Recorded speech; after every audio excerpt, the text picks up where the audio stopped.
Yeah. Hey, everybody. It's Master Debaters time. And with me, as always, helping me debate masterfully is my good buddy J.L. Warren. Happy Halloween, all you beautiful ghosts and ghouls out there. Oh, boys and ghouls. So, what better film to debate on Halloween night than Halloween? Absolutely. I mean, It was it's like it one. was made for it. I think it was made for Halloween. By the way, don't forget to participate in the live trivia where you could win this little guy right here. JL, you'll see him here in a minute. That's right. Wee little guy. I'll have 10 trivia questions and we'll go ahead and start. Let's see. Let's get the first one going. How many people did Michael Myers kill in the original Halloween film? In the 1978 Halloween film, how many people did Michael Myers kill? At the plot hole with your answers. First person to get it right gets the point. No Eugene. I know, Jessica G. No Eugene. No Eugene, but that's okay. So let's kick this. Let's kick this off. Let me get rid of that for Si, a senor. second. Let me get away. Okay. Boom. All right. Hey, Mr. Smogda, Jessica G, Dan Hatfield, NANA. Who am I missing? Who am I missing? Boom. Dan, I am well. All right. So, when was the first time you watched Halloween? Oh, let's see. I think it was either my dad or my uncle sat me down, and it was probably 85 or 86 is when I first saw the original Halloween. Mm-hmm. So, and it was about that time, about when I was still single digits. It was about that time because my dad was a big horror fan. His brother was a big horror fan, and they whatever they could get their hands on, they would watch. And I got stuck watching them with them. So I think it's pretty much what shaped me to this day. Uh, Stuck, huh? Stuck watching. I thought it was kind of cool.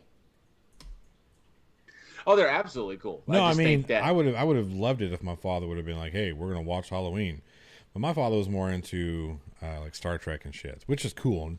Don't get me wrong, but I never really got into the Halloween films and just like any scary movies. I was that kid that would walk into the video store and on my way to whatever movie I was going to get, I went down the scary movie aisle just so I could like check them out in my peripherals, look at the boxes, see what was going on.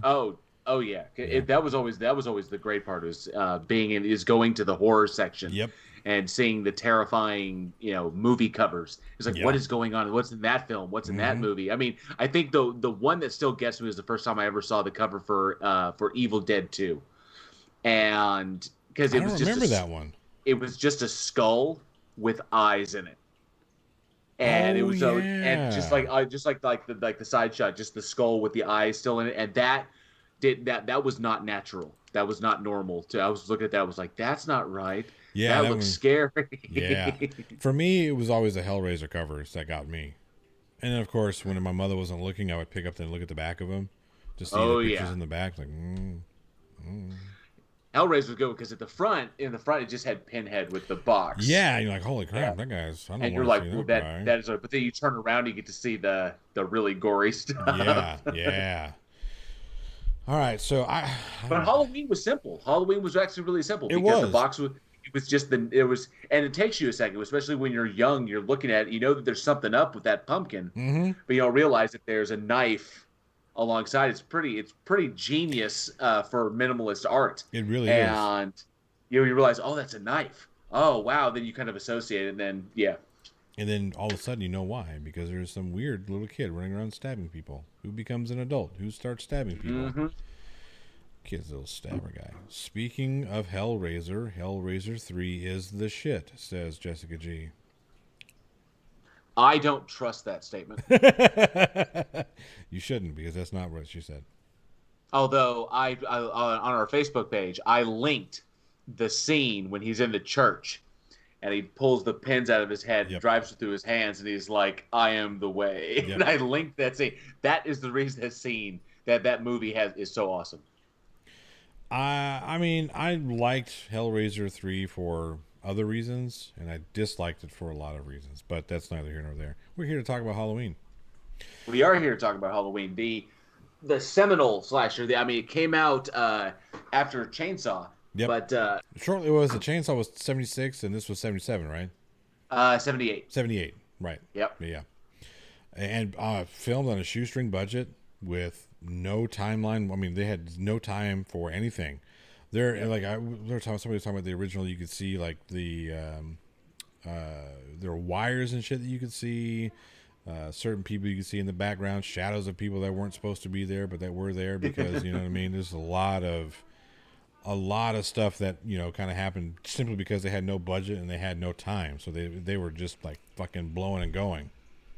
And you could tell and I'll always say, planning is everything when you're doing a film. But when you do have to move fast, you're going to run into things that you don't expect. And shooting in a house that you're not 100% familiar with, you can tell that there was some things that were unexpected, which is why you get some of that.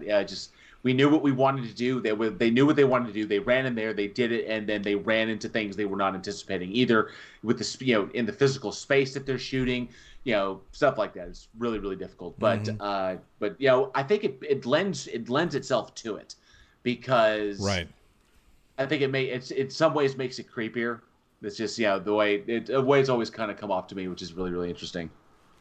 Yeah, so that was one of the coolest things about it, being that it is probably closer to it's the closest thing we have to a minimalist slasher film because of budget constraints. I mean, if you think about Absolutely. if you think about it, what they did with the limited time they had and the limited budget, it's a classic for many reasons.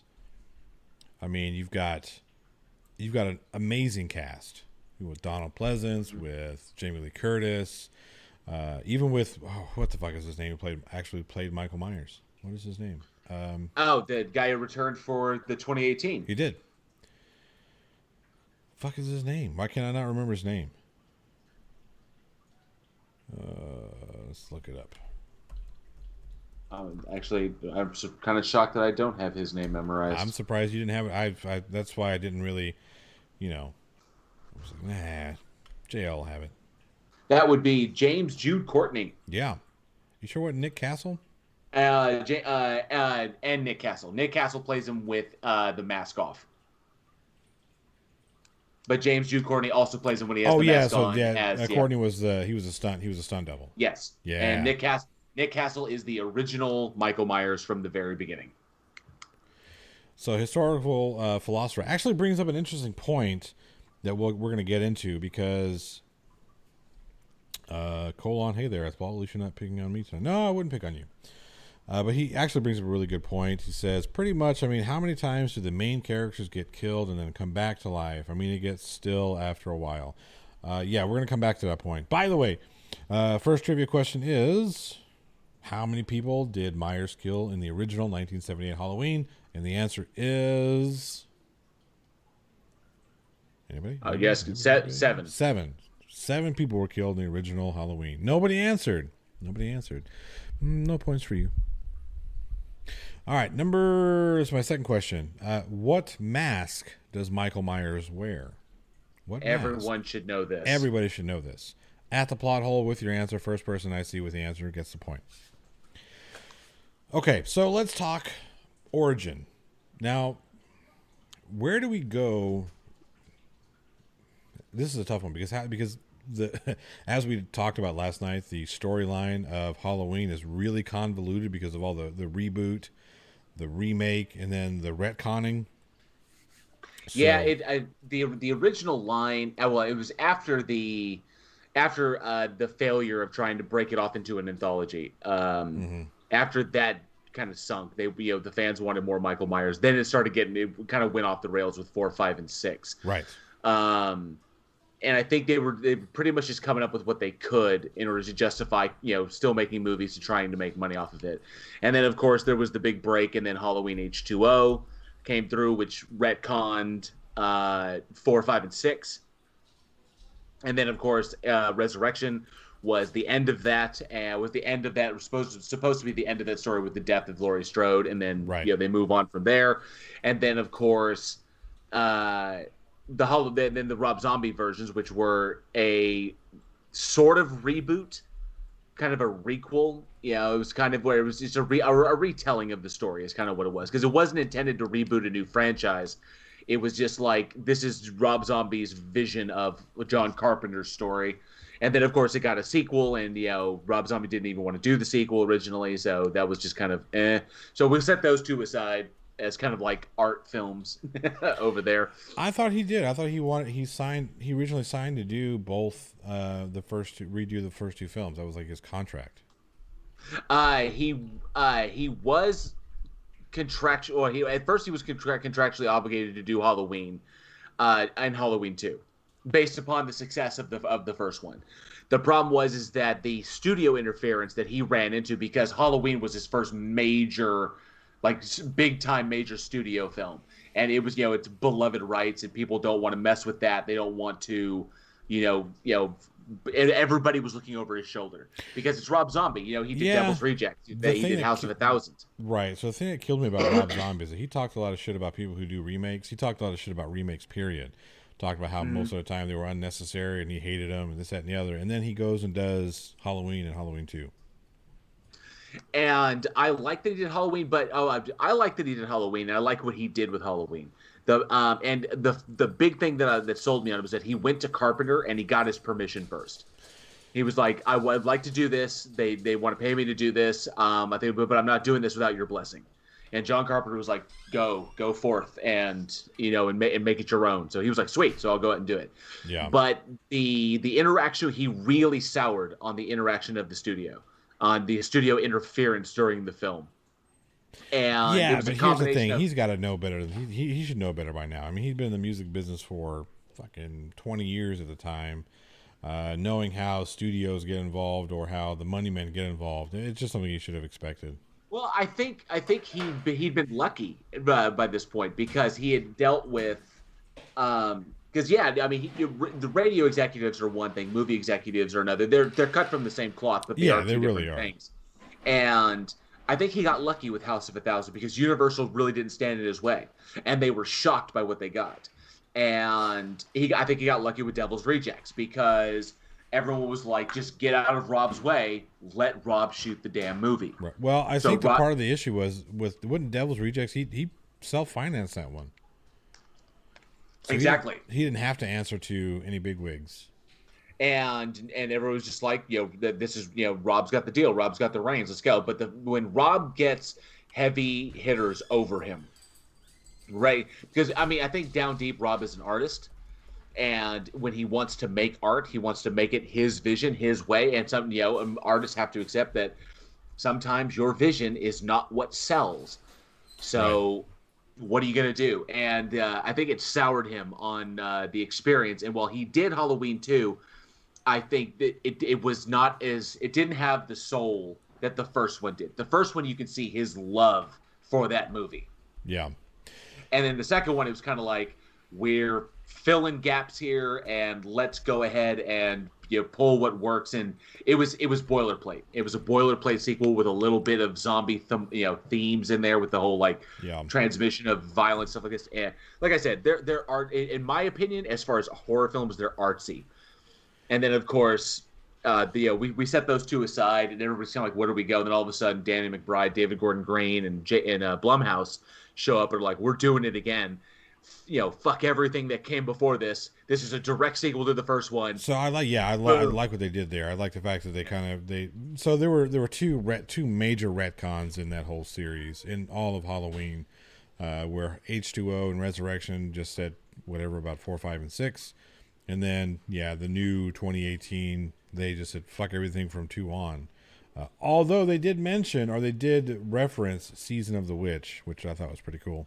Yes. We have some interesting stuff. So I know we're on a roll here, and of course, it's Jessica G. Jessica G, unpopular opinion. Jason X is better than any film in the Halloween series. I'm going to go ahead and say that we had a correct answer for the last trivia question. It was Katrina Middleton. She got it correct. Oh. She said William Shatner. That was a mask. That is correct. It is a Yes. modified Bill Shatner mask. You could have said Bill Shatner, William Shatner, or Captain Kirk. All those would have been correct. Nice. Let's see here. Number 3. What is the name of the town that is tormented by Michael Myers? What's the name of the town that is tormented by Michael Myers? Make sure you put at the plot hole with your answer. We should have gotten Nice. So, I think that Jason X is wildly more entertaining than many of the Halloween films. Aside from the first one, the first Halloween, the first 2 Halloweens, were really entertaining. And Jason X is tongue in cheek entertaining. So, but Jason X is up there. It's much better than 3, 4, 5, 6, H2O Resurrection, Halloween 2 zombie version. It's way better. So it's up there, yes, because Jason does punch the head off the cyborg lady and blows up an entire space station full of people, and then survives re-entry into the planet. It's freaking amazing. Yeah, and then he got to, Kane Hodder got to do his favorite kill for real, not censored. Yes. Dan Hatfield, very good. Yes, that is correct. Haddonfield. Yes, you are correct. Sweet. Very good. I thought that was not so obscure, but. Let's see here. And then historical philosopher says, this is a bit off topic, but thoughts We're gonna on get Sean there. Connery. We're gonna get there. We will get there. Oh, we're gonna get there. We will get there. I promise. Okay, historical philosopher. We saw your question. We will get there. We will get there. It's Johnny. It's Johnny's fucking stream. So No, it's not that. It's our stream. It's his thing. So we run on his. We run in his. Our clock. stream. I don't want to bring it down so quickly. This is true. Because that's a hard one for me, for many reasons. But let's see. Did I already ask the question? Yes, I did. And we got the answer, Dan Hetfield. Yes, we did. With Haddonfield. Very good, very good. Okay. But you were talking about the kind of like the where it comes from. The idea of Michael Myers, like the kind of inspiration behind that. Mm-hmm. So as far as origins go, let me get this next question out, and then we'll go back into there. Okay. Okay. So who is? I'm talking about the character, not the actress. When I ask this question, so who is Jamie in Halloween? We're not talking about the character, so keep that in mind. Who is Jamie in Halloween? And it could be in the series of Halloween, not necessarily the first film, second film, but in the series of Halloween. Who is Jamie? At the plot hole with your answer. All right, okay, here we go. So the origins of Michael Myers, or of Halloween. So I'm quite certain that the people behind it that I think it was Aria Rod and John Carpenter will have their stories like this, but the seminal boogeyman. The Shadow, which is in essence what they called Michael Myers to the whole first film was the Shape, the boogeyman, or the boogeyman, and the idea about the ever present other, or the ever present other, that which is outside and has always been something scary. From Plato's cave, that which is outside the cave, that which you only see the shadow of, and it's terrifying because you don't know what's beyond that. And the unanswered question, these are the things that make Michael Myers scary and make him one of the absolute best slashers out there.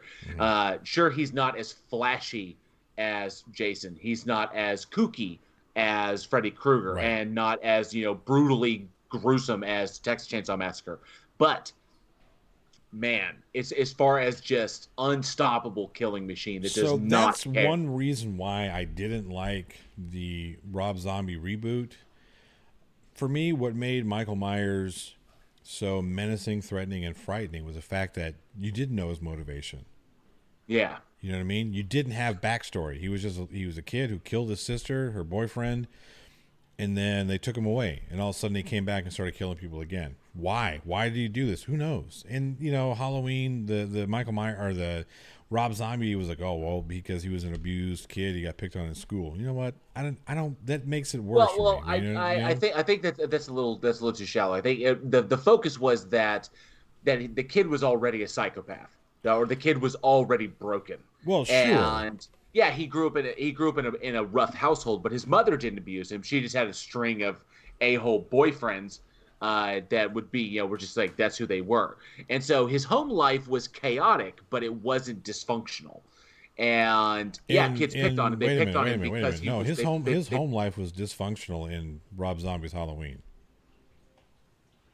If you knew, no. If you had, okay, let's say you're sitting down to eat dinner, you and your wife or whatever, you're having dinner, and all of a sudden you hear the shit that was coming out of that family unit's household, and then you found out that they were talking to a little kid that way. There were little kids there. You would think you would be like, oh no, that's cool, no big deal. No, fuck I no. would no. I wouldn't say it's cool, but there's a difference between chaotic and dysfunctional. And in the it'll get yes, the boyfriend is a negative element. Okay, but the boyfriend didn't make Michael Myers who he was. The mom loved him dearly, and she doted on him, and so which is why she never saw what he was. And of course, he had the classic, back and forth, the brother sister relationship on the surface, very brother sister, and he had a very doting brother attachment to his baby sister, who he did not harm, to Angel Myers. And so in that one, I say, yeah, his home life was intensely chaotic, but his mother kind of shielded him from that. As best she could, for being, a broke stripper who's bringing home strings of deadbeat guys. Right.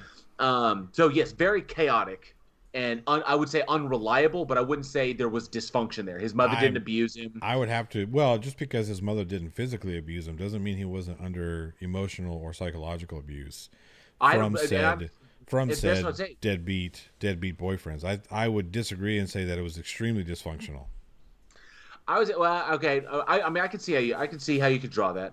I think that he was broken from the start, like sure. Ted Bundy. Ted Bundy, and then the home life exacerbated it. Yeah, so it was definitely the conversation of nature versus nurture that was the underlying theme with Rob Zombie's Halloween. But again, we're getting into the points like that. That's what really like. Whereas I appreciate that conversation and I appreciate what Rob Zombie did, for me it took away from the thing that made Michael Myers so frightening. It's like, well, now that I know it makes him more sympathetic. I'm like, come on, I don't want to sympathize with the boogeyman. I don't know if I was going to sympathize with that kid at all, because I think the casting choice in that was brilliant. That kid was amazing. Awesome. That kid was amazing. Yeah. And that dead-eyed stare that he is capable of is so impressive. It was just kind of chilling in some respects. He's like Nordic or Swedish or something. Yes. Yeah. Yeah. And that's like their resting faces over there, from what I'm told. And I never once got an ounce of sympathy, felt an ounce of sympathy for the guy. It was not because of what he would become. It was because all of this chaos is around him. What's that actor's name? God, he was in Devil's Rejects. He was the stepdad, or he was the boyfriend, whoever that a-hole was. Yeah. He played Flat Top. Yeah, God, I can't remember. I keep wanting to say William Fichtner, but that's somebody else. But anyway, it's Jesus. Stop for a second. Oh God, it's a weird name. He was amazing in Devil's Rejects. Oh, what is his name? I can see. I'm looking it up. I'm pulling the cast right now. Yeah, because Danielle Harris, William Forsythe. William Forsythe, that's it.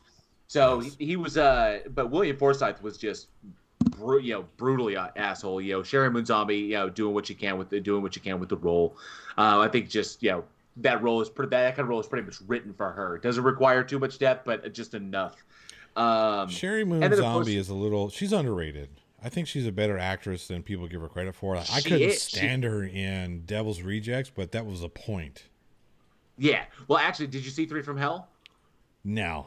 I didn't like any of the. I didn't like Devil's Rejects, and I didn't like House of a Thousand Corpses. I thought it was just exploitation garbage.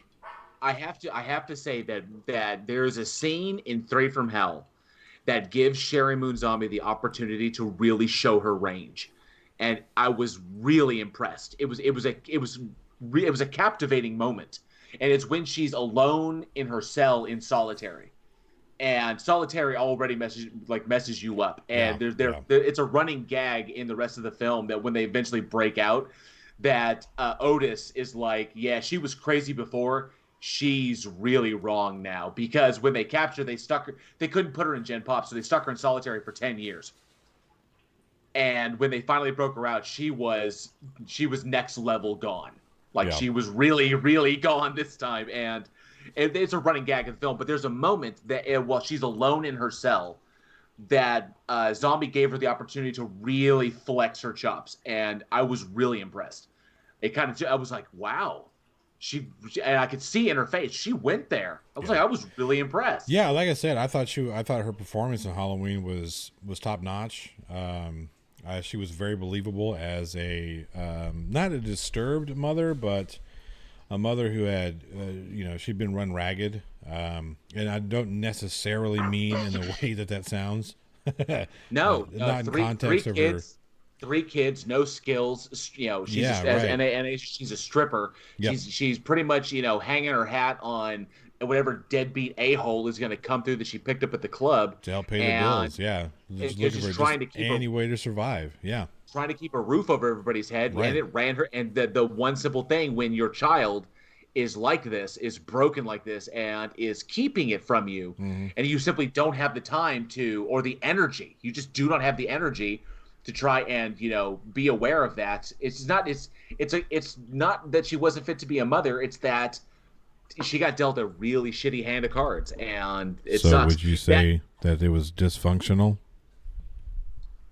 No, I would say it was wholly. I would say it's wholly chaotic. It's so absolutely chaotic because she's. I'm sorry, she still had love for her kids. Yeah, you can have love for your children and still be in a dysfunctional situation. That, regardless of how you look at it, that family unit did not function very well. It was barely. You are correct. It was barely holding on. It was. All right. So, the question: who is Jamie in Halloween? Jamie, who was featured in Return of Michael Myers, the Revenge of Michael Myers, and briefly in Curse of Michael Myers, is Laurie Strode's daughter, or Michael Myers' niece. Nobody got that one. Okay. Let's see here. Number 4. How many Halloween films feature Jamie Lee Curtis as Laurie Strode? How many Halloween films feature Jamie Lee Curtis as Laurie Strode? Bonus points if you name all of those films. I almost gave away the answer. At the plot hole with your answer. Now, I don't think that the Rob Zombie films lent any kind of sympathy to him, because the kid was a monster from the first frame. Yeah, but they were kind of giving him a reason why he was a monster. You know what I mean? I don't know, because he seemed disaffected from all the chaos around him. When he comes out of breakfast and the daughter's out of control and it's chaos at the table, and the boyfriend is being an asshole, and everybody's and he's making crude sexual remarks at the sister, and he's just completely in his own world. Like, none of this affects him whatsoever. Yeah, but that could be a product of his household, right? Like disassociation disorder, because they don't want to mix with that. You know what I mean? I think he was just that far gone from he'd learned very early how to mimic and how to get through a situation, just kind of zone, and basically he just reacts. He doesn't have any thought process. Right. He just goes through motions, and he knows what he's supposed to do. So he just does it, and he reacts to things around without actually going out and actively being a part of anything, a part of his dissociation. And I was like, oh, this kid is broke from the start. Right. And with there was no real way. Well, not that there wasn't a real way to fix him, but there was no, Sherry Moon Zombie's character didn't have the tools or the resources necessary to fix him. Right. And, obviously the father figure influences in this kid's life were shit.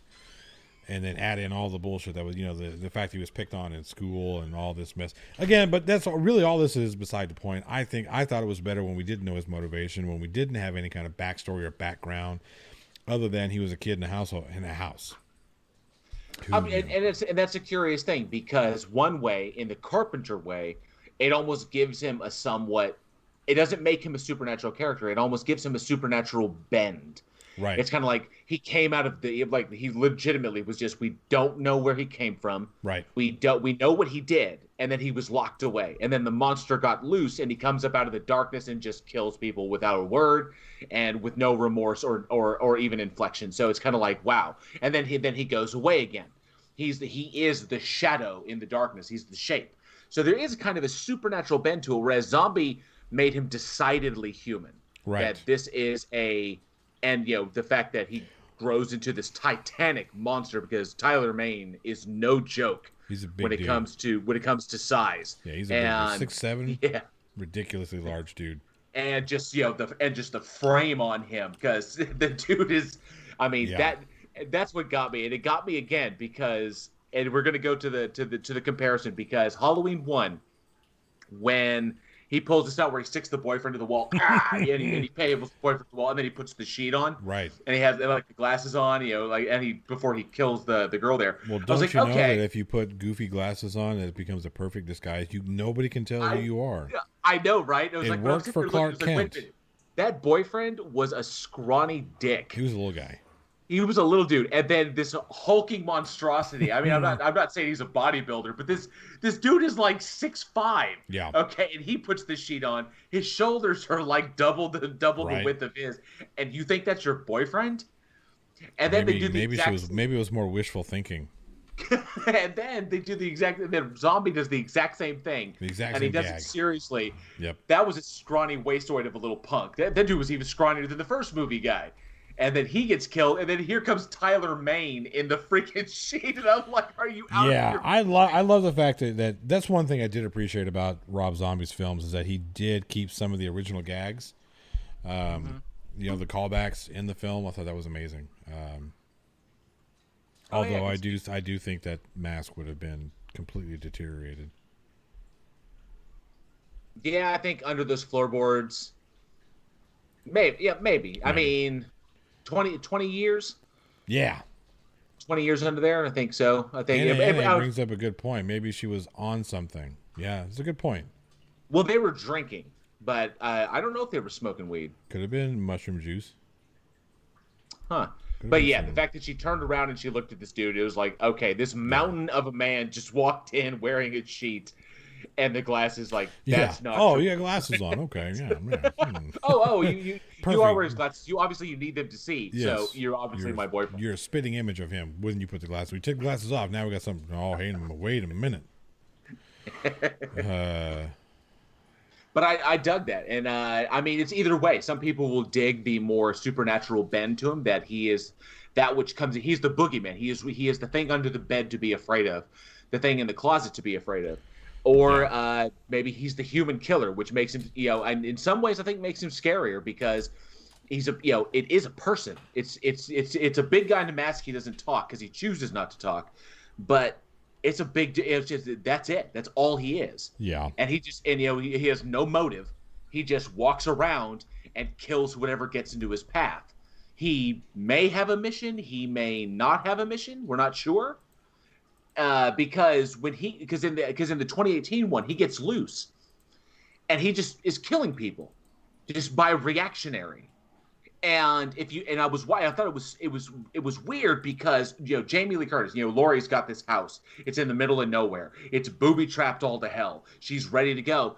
Only because of the actions of the protagonist did he find his way to that house. Yeah. So they led him there. He never would have found her house if they hadn't led him there. That's true. That's true. And I thought that was, and that's kind of amazing. It's like he'll kill her because she's the one that got away. It's like, okay, so now I'm going to target you, but anybody that gets in between me and you, I'm still going to. No, once I kill you, I'm going to keep going. So I dug. I mean, I think the human element does make him scary in that respect. It makes him, just because anybody could be out there. Yeah, But I do like that. I do like the element in the original where you just don't know, right? You know what I mean? There's no, it's that whole mysterious thing. Like, why the fuck would this kid all of a sudden just kill people? And then, you know what I mean? Because you get dropped into that. It's like, boom, you're dropped into it from the opening scene. It's, we're in this world where little kids kill people now. When he's sitting there with the knife and they pull the mask off his face, he's just like, yeah.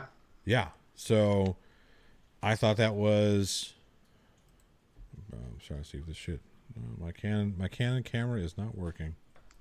I had you on my screen for a minute because I have your logo right now. Yeah. But now it's just me on the screen. It's just you. Oh well. Oh Jesus Christ. That looks terrible. That looks bad, JL. Oh, that actually looked really bad. I was trying to act like I was knocking on the top, but now I'm like, that looks bad. Oh my goodness. Might as well just go for it. I don't tease with that shit. Head, neck, and chest. Yeah. All right, we're gonna switch over here. I'll figure out what's going on with my Canon camera some other time. This is my shitty webcam. People are not going to get that image out of their face. No, never. Now you get to see an awesome spinning ceiling fan up there. And, oh, there you are. Yeah.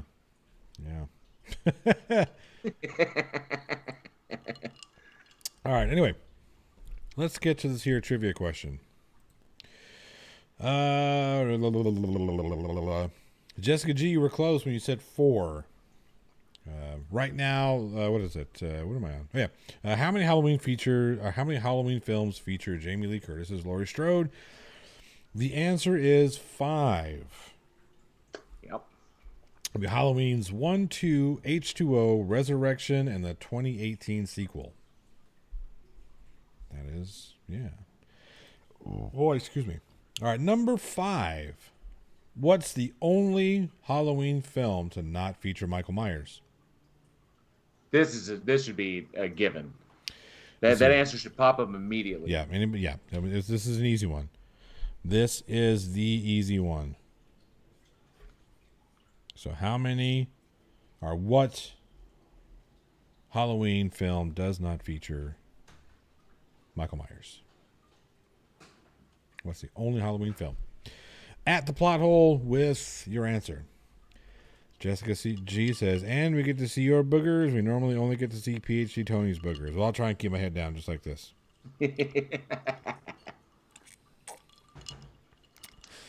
What's the name of that film? What are you drinking? This is Bold Ginger Ale. Yeah, you're old. I wanted ginger beer, but the store doesn't carry it. Yeah. And well, I take that back. The ginger beer the store carries is garbage. Yep. All right. So speaking of Halloween, historical philosopher says at the plot hole 3. Where that is correct. What is the name of that film? I keep trying to look back at my Canon. I need to look right here, so Jessica G doesn't have to be bothered with my boogers. Historical philosopher, I'm giving you partial credit, and if you come back with the full answer, I'll give you all the credit.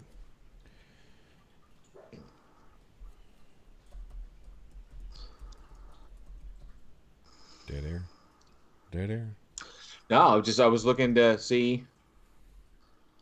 All right, there we go. So what sold John Carpenter's Halloween for you? What was it? What was it about the film? It was Jamie Lee Curtis's depiction of Laurie.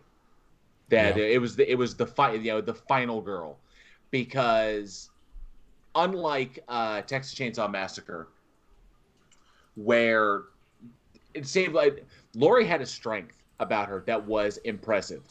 That she did scream. There were screams. She is a scream queen, but there were moments when she didn't lose sight of what her job was. That was to protect the kids.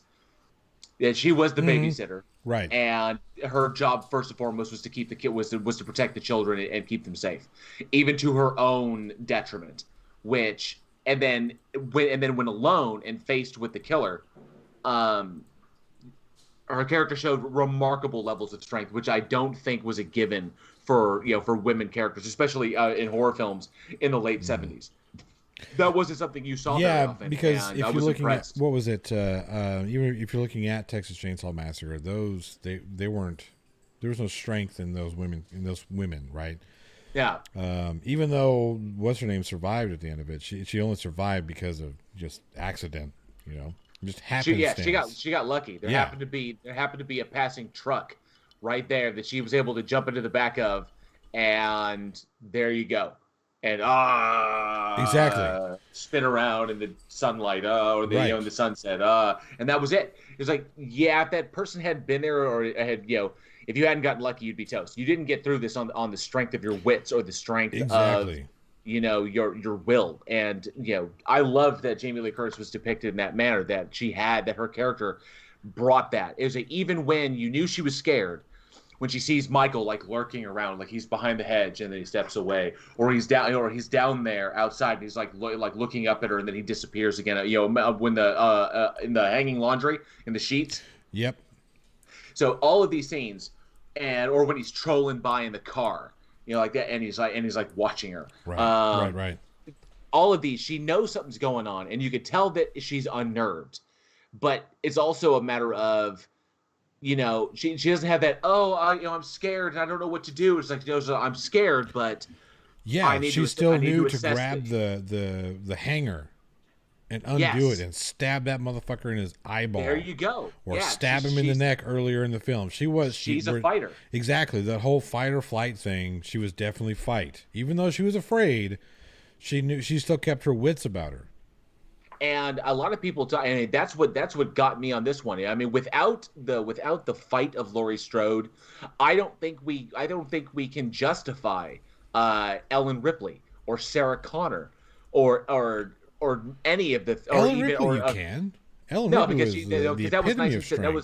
that was 1979, and that came out after Halloween, and That's Halloween true. justified the female kicking ass and taking names, and realizing that a woman can be scared, but she can also layeth a smacketh down when necessary. That she can keep her wits about her and use her emotions and how she feels to her advantage, and that they are a strength Right. over the guys around who are just going to be like, and then they just get clubbed to death or whatever.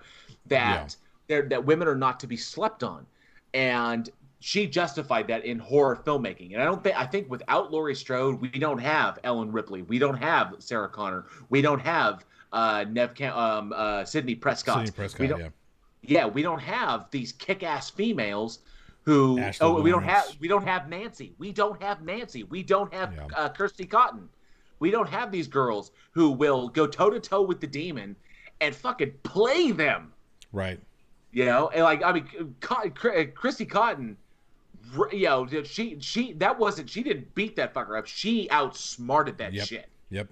Yep. And we don't get Centuries old beings. outwitted by some fucking 18-year-old girl. Yep, right. And that's the beauty of that. Jamie Lee Curtis set the bar for like women are not to be that the 60s and 70s, the Hammer era, the sexploitation era, where women were cannon fodder in Right. slasher movies like this. It's like no longer. They were just It's there like to now. be. They were there to be looked at, fucked, and then killed. Yeah. Yeah. The TNA era is over. Yep. The TNA body count is over. Now Well, no, it's not. It's just it's not a little over, bit different. but it's not all women will be relegated to. Sure. And so I think Jamie Lee Curtis broke that door open. She really did. It said, yeah, a woman can kick the shit out of your killer. Right. And then we got that's what I love about horror, is because these tropes are almost ironclad, and then someone comes along and they push those boundaries and they break it. Yep. And then all of a sudden it opens up whole new worlds that we can explore in going forward. That's why I think horror is the most dynamic genre that there is, And the most underrated. Yeah, exactly. But it's so necessary. Right. It's so incredibly necessary, because not just as a catharsis for its audience, but also as a kind of barometer as a societal barometer Yep. for what's going on in the world. And the that's- things that we're afraid of influence our art. Yeah, so one of the things that pisses me off the most about like the Oscars and shit, how has Toni Collette not won an Oscar? I have no idea. She was amazing in Sixth Sense. Probably Yes. the best part about that movie. The scene in the car, Yes. when her son finally opened, when the kid finally opens up to her, just every moment of that as she's Yes. processing what her son is telling her, and it's suddenly dawning on her the reality of the situation. It's almost like you can see her process the reality and how much she's been denying it. Yes. And all of it is coming together in her head, and she goes through all of those emotions, and it blew me away. Yes. I've been a fan of hers ever since Sixth Sense. Yes. And of course, the United States of Terra, which she was magnificent in. I thought. And then Hereditary. Hereditary, Yes. she was that scene at the dinner table gave me chills. Her entire performance, even in something as silly as Krampus. Yeah. I mean, there's nothing that woman can't do. She's absolutely brilliant. And while I will give props to Tilda Swinton, that Tilda Swinton also did that. Toni Collette does not have a typical Hollywood actress look. She doesn't, but neither does Tilda Swinton. Right. And both of them are magnificent actors. Yes. In their own right. And yet Tilda Swinton has been recognized more than has been recognized and awarded more often than Toni Collette has. I think that is a travesty. I think Toni Collette is very underappreciated. I think people say, "Wow, she's so talented," and then they move on. Right. It's because she doesn't look like Jessica Alba. Yeah, and she doesn't take vehicles designed to like explode her stardom. Right. You know, and that's the sign of a really truly dedicated and talented, Yeah. dedicated artist. Stuff like that works for Daniel Day-Lewis, but it doesn't work for Toni Collette. Yeah. And I like that. I like that I occasionally get to see her in stuff that you wouldn't expect her to be in. It's like, holy shit, Toni Collette's in this? Right. Hell yeah. And then you know it's going to be good. Right. Okay, so historical philosopher, that is correct. Season of the Witch was the only Halloween film to not feature Michael Myers. So JL put a pin in that. Put a pin in that because that's the next topic. All right. I always like that. Bugs. Yeah. All right. So what is Michael Myers' weapon of choice? What is Michael Myers' weapon of choice? At the plot hole with your answers in the chat. I think that should be a quick That's one, a given. I mean, the answer's on the goddamn screen. A giant black dildo. Demonetized. I think there was a horror film where someone beat to death with a giant black dildo. Wasn't there? Yeah, I want to say there was. It was some. I don't know if it's a horror film. Probably was a horror film, but probably a horror comedy. Yeah. Horror comedy. Yeah. Machete. That's what it was. It was Machete. Machete. Yeah. That's the one where somebody got beat with a dildo. Yep. All right, so let's get back to Season of the Witch. And the reason why Halloween is the series that it is. Mm-hmm. It was a purple dildo, yeah. Historical philosopher, you are correct. It was a butcher knife. I would have said butcher knife or kitchen knife, but that is correct. Butcher knife or kitchen knife. Well, yeah. Historical philosopher says, I want that doll. Okay, Season of the Witch, and then I'm verifying something. I want to make sure I get my dates right. Okay. Friday. While you're doing that, seeing as how historical philosopher got that question so quickly, next, how many Halloween films star Donald Pleasance? How many Halloween films star Donald Pleasance? At the plot hole with your answer in the side chat. Okay, so JL, Season of the Witch. Now, when you look at the Halloween series, Halloween 1 and Halloween 2 were supposed to be a complete story. That was finished. Michael Myers was dead at the end of it. They were done. So the idea was to put out a Halloween film every year that was in an anthological, right? So they wanted a different Halloween story every year. Yes. And Season of the Witch. Enclosed movies under the Halloween banner. Exactly. Standalone films, because there are a lot of scary things that happen around Halloween time. And, slasher ones, that's one of those things. But so we have Season of the Witch. It was a good movie, but people hated it. They really did at the very beginning. They hated it. I enjoyed it because it was unexpected. Right. So I really, when I finally got a chance to see it, I was old enough I was deep enough into horror films, and I was like, wow, this is not a Michael Myers slasher film at all. And it was because it was so shocking. It was kind of like, wow. Right. And we are just gonna straight kill kids like nobody's business.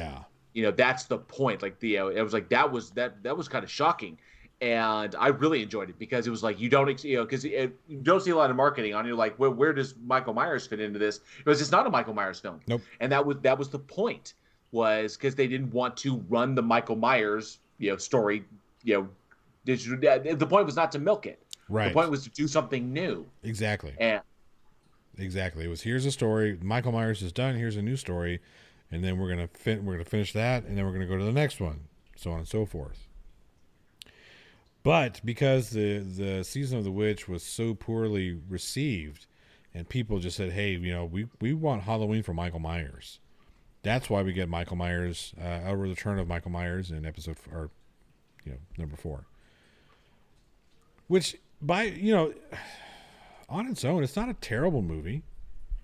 It got really hokey, and then it got worse the longer it went. All of a sudden, here's Michael Myers, who was burned to death in the last one, but he somehow survived, and he's in a psychiatric hospital. I was 85, so that was 84. So the final chapter.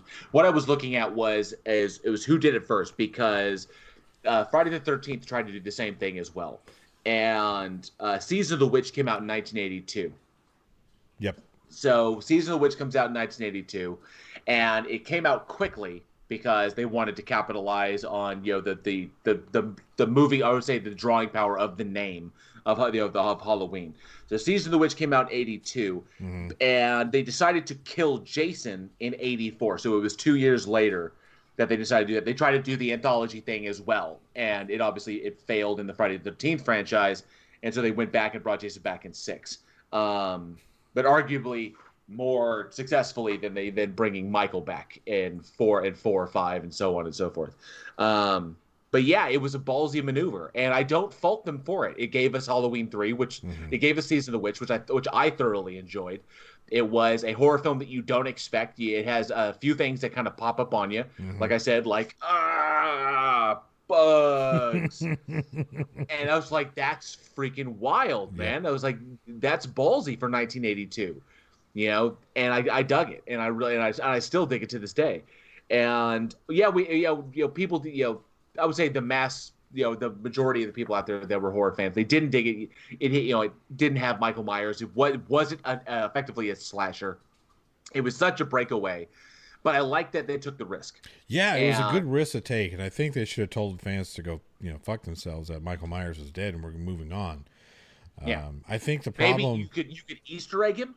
Maybe do like a Halloween 4 where you can kind of Easter egg him or make Easter eggs for the. But Easter eggs weren't really a big thing in the 80s, where there may have been homages or callbacks. Yeah, that's true. But dropping Easter eggs, like in the new Halloween, there's an Easter egg of Halloween 3, Easter egg to Halloween 3. Right. So, and I thought that was really cool. That's really, really nice. Yes. Did I lose you?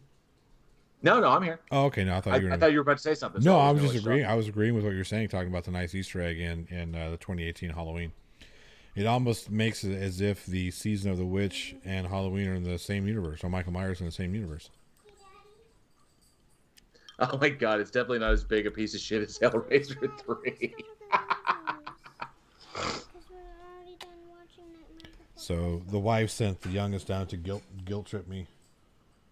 Into what? So tonight is our Halloween party. Oh. And the youngest came down here and said that she's so sad that I missed all the movies.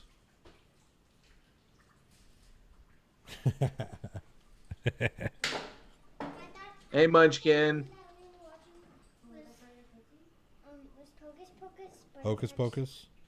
Oh. You thought it was Pocus Pocus? Yeah, but it's actually Hocus Pocus. Yeah. That's getting a sequel, right? So the book of its cover. That's why you never Never judge a book by its cover. That's right. Yeah, Hocus Pocus is finally getting a sequel. And everyone's coming back for Yep, it. everybody's Be sweet. You can't do that without Bette Midler. You could do it without Sarah Jessica Parker. You could do it without what's her name, but you can't do it With without Kathy. I don't know. Kathy Najimy is pretty irreplaceable. In that yeah, film. and she's hilarious, right? And I'm not saying you should do it. Drop dead funny. Yeah, I'm not saying you should do it without her. I'm saying you can do it without her and get away with it, but you can't do it without Bette Midler. No, you cannot. But do it Bette without, Midler's such a class act that she wasn't going to do it unless they brought all three back. Oh hell yeah! So she's a class act.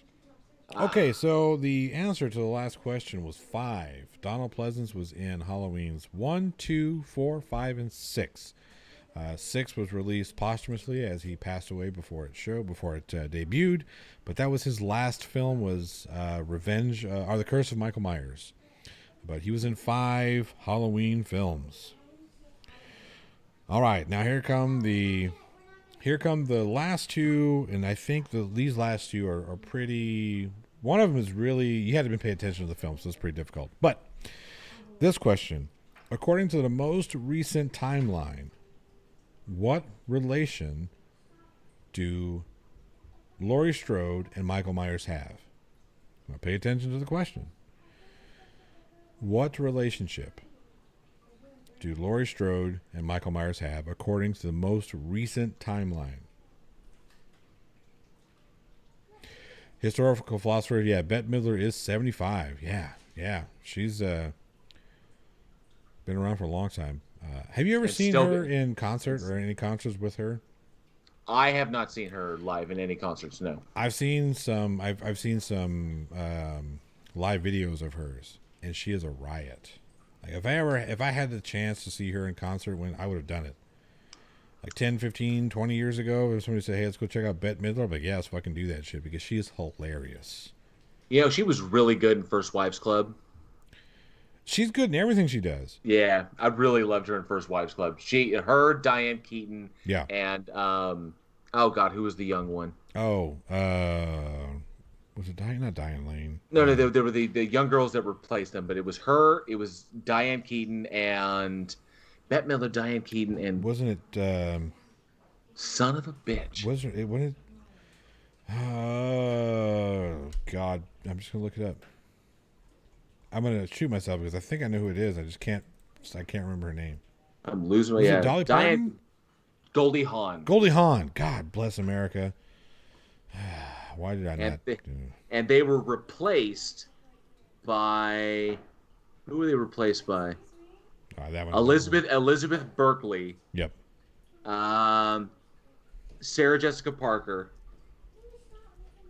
And somebody else. I can't recall who the three girls were that replaced them. But yeah, that was Stockard Channing. Was it Stockard Channing? Yeah. So hilarious. Great stuff. But yeah, Goldie Hawn, Diane Keaton, and Bette Midler. Bette Midler was hilarious in that film. Yeah, she's fantastic, and yeah, she could sing her ass off. Jane Fonda. Oh, that woman is unstoppable. She should have been stopped a few times. That's a topic for a different podcast. Anyway. So, yeah, Season of the Witch, and then what we're talking about. Oh, yeah, we're talking about Donald Pleasance. Yes. Donald Pleasance was a fantastic actor who did not deserve to have The Curse of Michael Myers be his final film. Nope. Now, The Curse of Michael Myers was not terrible. Okay, it was terrible. Okay. It was terrible. It was terrible. It's a crime. It was. It's a crime. It was. There was so much chaos in trying to keep that franchise alive, and yes, they got into it. It was a Dimension thing, right? Where they got into the thing where you have to make a film or you're going to lose the rights. I think so. I'm pretty sure. Yeah, at that point, I mean, there was just a lot of chaos behind the scenes. I know that there are. Which one is? I think it's 6. Was it 6 or was it? There's one I think out there that has there's 3 different cuts of the movie. because there was the director's cut, there was the studio cut, and then there was the theatrical cut. And because the studio cut is not the one that got released, because the movie kept shifting hands, and people wanted control, and it was absolutely chaos on the set. And I think that was 6. The 6, yeah. There's something like 6. 3 different cuts of that movie. And I think the only one that's available is the theatrical cut. But I think you could probably bootleg the other stuff if you were able to find it. I don't even know if you can, but yeah, there was so much chaos in there. I think that's why eventually the studio just put it to bed to allow enough time to go by until they felt like they could refresh it, and it turned out to be like a good long while until we got H2O. Right. Well, so I like the idea of what 6 was trying to do. They were trying to explain why Michael Myers was this unkillable monster. Just the execution wasn't there. I think it was it was like it felt like a last minute idea. It does feel shoehorned. We need to justify why this is. Okay, well, it's this. Yeah. And you look at the other films that were successful at the times, and what was generating income at the box office is like, oh, well, we could just use that idea. Yeah. And it was just kind of thrown in. It was kind of like, oh, let's do this. Right. And we're not going to take the time to flesh it out. Where we've got to get to production as quick as possible. Right. And it just obviously it tells. It feels rushed. It feels like it doesn't know what kind of movie it wants to be. It's like a cross between the Omen and a Halloween film, and it's kind of like and yeah. So. Yeah, there was a lot of stuff that was just jammed in there, and I think part of it was because it changed so many hands.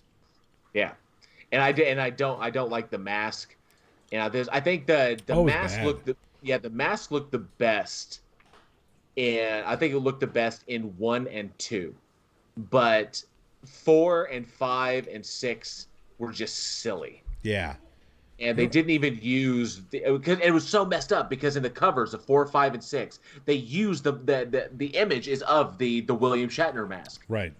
And it is not the one that he wears in the film. And then H2O Resurrection was just freaking silly looking. It was just like this solid white face. Yeah. There was no depth. There was no crease, no character to it. It was just it was bad. And I could see his eyes. Yeah. It was kind of like, what's the point of that? I mean, he puts that Michael Myers. I'm not supposed to see those eyes because it's kind of sits on the way it sits on him. It's and that's why I liked the 2018 version. He put that mask on. It was like, oh shit. Yeah, right. When he pulls out of the trunk and puts his face back on, I was like, damn. All right. So according to the most recent timeline, what is the relation between Laurie Strode and Michael Myers? Nobody answered this one here. Oh, someone's got to have the answer. Come on, give it 10 seconds. Come on, 10 seconds. What is the relationship between Michael Myers and Laurie Strode right now? Yep. 5, 4, 3, 2, 1, 0. We had a countdown going on. I heard a little countdown back there. Yep. That was awesome. Yep. Someone's got to have it. Somebody's got to have this one. It's awfully quiet. Don't make me go Nathan Thompson on you. Yeah, what a shame. Everyone should know that Michael Myers is her brother's sister's nephew's former roommate. So what does that make them? Absolutely nothing. Yep, there's no relation according to the most recent timeline. Now, that was kind of a trick question because if you look at the original 1 and 2, second film establishes Michael Myers as Laurie Strode's brother.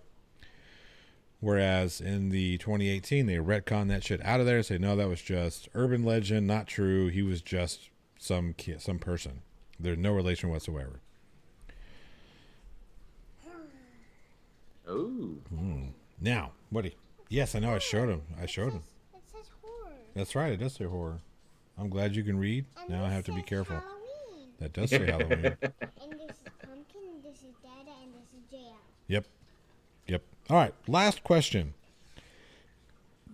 Now this is going to determine how well you paid attention. Oh, hey, look, there's a cookie and a bat. Look, we have. Oh shoot, we have stuff falling all over the place. Mr. Cookie Bat. So it's a bat cookie. His name is Mr. Cookie Bat. And I'm getting. I made it for you. Oh, thank you. I'm getting confetti all over myself. No, it's sprinkles. I know it's sprinkles. Okay, Jessica G, this is the question. Now, this one, I came up with this one today, actually. Okay, so Jessica G, come here, you. Jessica G. Don't bring her into this. I have to. It's the people. It's what they want. Jessica G wants to know if you think Hellraiser 3 sucks. Doesn't. She says it doesn't, Jessica G. Now, she's never seen it. She's never seen it, but, you know. The little one has spoken. Okay. This question here came to me today as I was watching Halloween. It was on AMC at work, so I left it on. Didn't change it. All right. What future... Are you okay? Okay. What future John Carpenter film is foreshadowed in the original Halloween? This is pretty awesome. This is a great one. What future John Carpenter film is foreshadowed in Halloween? At the plot hole with your answers. What are you doing to me? You're pulling my hair. You're pulling my hair off my hands? I'm looking at. That's what I'm good for. Hey, Aaron Osborne. Good to have you here. First time here. She's automatically disqualified. No, she can never be disqualified. All right, you go on now. You go have some fun. Hello, Aaron Osborne. Good to see you, Aaron Osborne. All right. So, we're getting to the point we're going to start wrapping up here in just a bit. Because I don't want to make this one too long. Because I know people have other things they want to do with their Halloween time. I want to get up there and, you know, we're going to watch some good horror films. Sweet. I think we're going to do... Oh, man. Do you remember a horror film? I think it was called Calibus or something. Something like that. That sounds really familiar. There was this lady who was in a mental hospital. Hang on a sec. I've got. Let me check the database. Yeah. So, like late 90s, I think. Huh.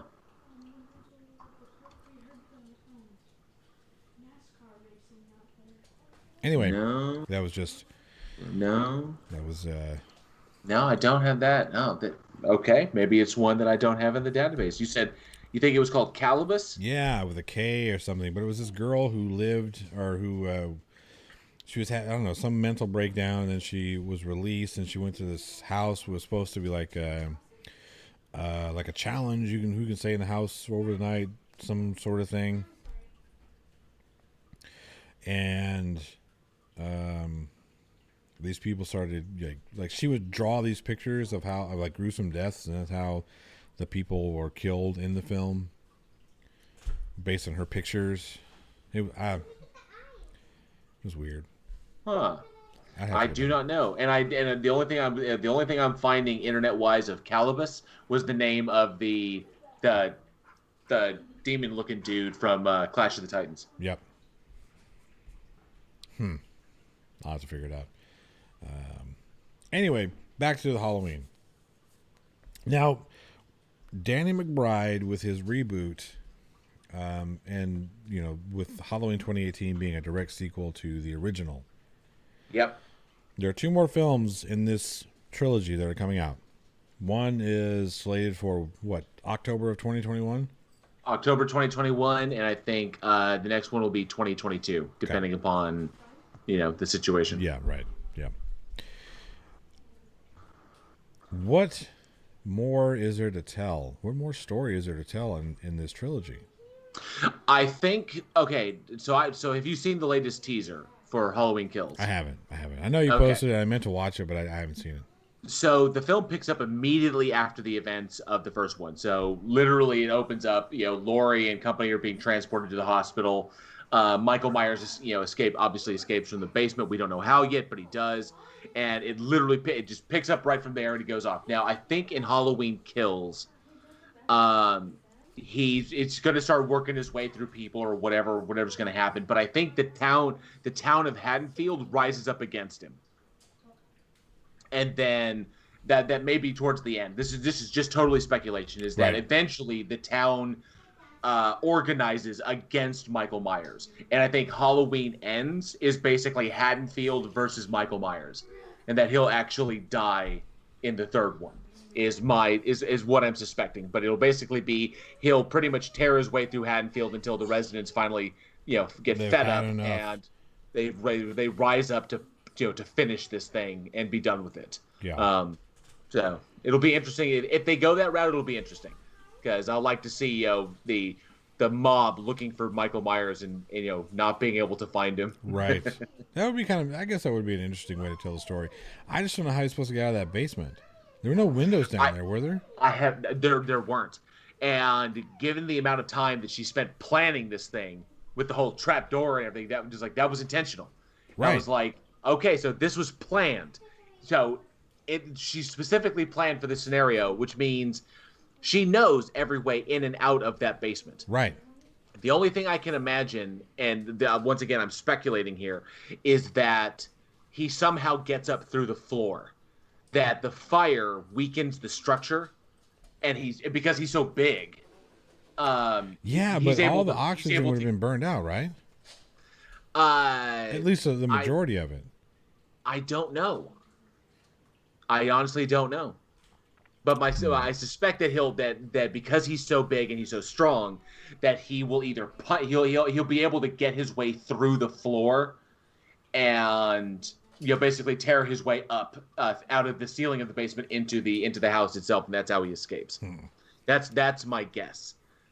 We'll see if I'm right or not. Yeah, I mean that's the only way it could happen. Either that, yeah. or I don't see him getting through those bars. Yeah, either that or the fire department shows up and puts the fire out, and he feigns, death or whatever, like he's done so many times before. But he's missing a couple of fingers.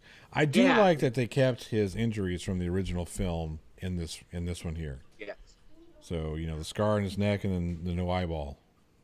And the mess of the damaged eye. Yeah. Yeah. I don't like that these reporters had the access that they had, because I'm sorry, I just don't think that would happen. In real life, no, it would not. That would never be allowed. But not in a general pop situation where the presence of them could set off other patients. Right. That would never occur. But it actually goes to the character of the doctor, because the doctor would want to see that, because we realize that the doctor is no Sam Loomis. Right. Okay. That doctor is twisted, and he wants to see Michael dance. He wants to see what reactions he can get out of him. So It was like, why not do this? And I can appreciate that one too.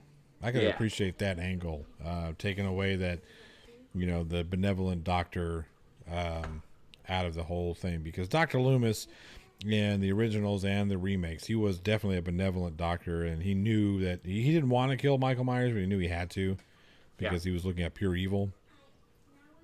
In this one, he wanted to facilitate that pure evil. The eyes of the devil. Right. Okay, so nobody has gotten this one, because this one was very obscure. Well, not very obscure. You had to be paying attention. What future John Carpenter film was foreshadowed in Halloween? Historical philosopher said The Fog, and that would have been a great answer, but that is ultimately incorrect. So, right before Michael Myers shows up, as Laurie Strode is babysitting the two kids, they are watching The Thing. And Technically, JL coughed right as I gave the answer, so I'm going to say it one more time. Sorry about that. They were watching The Thing. Technically, The Thing from Another World. Right, okay. The Howard Hawks film. Okay, look, here's the thing. It's the original Thing. Okay, I don't care. I've had a lot of people say the title is The Thing from Another World. Right, but a lot of people try and use that and say, "Well, no, it's not a sequel." And no, you are absolutely incorrect. It is or not. It's not a remake. It is most definitely a remake. They use the same title card. The plot is almost the same. It's a remake. People who say it's not a remake, they're wrong. But with them watching that film in Halloween, that says that either John Carpenter was already thinking about redoing that film, or that's one of the greatest coincidences in film.